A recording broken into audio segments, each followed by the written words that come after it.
எங்கடா போயிட்ட? டேய் என்னடி தங்கம், பக்கத்து வீட்டுல என்ன அவ்வளவு கூட்டமா இருக்குது, என்னன்னு போய் பாரு.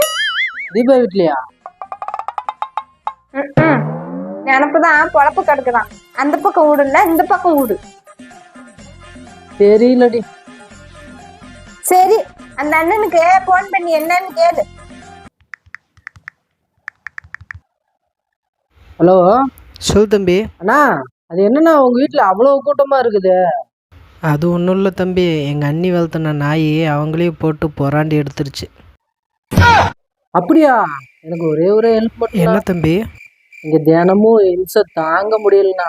உங்க அண்ணங்கிட்ட சொல்லி ஒரே ஒரு வாரத்துக்கு மட்டும் அந்த நாயை எங்க வீட்டுக்கு அனுப்பி வைக்க சொல்லுண்ணா. அது மட்டும் நடக்காது தம்பி. இங்கே நிற்கிறவங்க எல்லாருமே எங்கள் அண்ணியை பார்க்குறதுக்கு நிற்கிறாங்கன்னு நினைக்கிறீங்க? எங்கள் வீட்டுக்கு 2 நாள் நாயை கொடுன்னு வாங்கிட்டு போகிறதுக்கு தான் எல்லாம் சண்டை போட்டுட்டு நிற்கிறாங்க. நானும் அதுக்கு தான் லைனில் நின்றுட்டுருக்கிறேன்.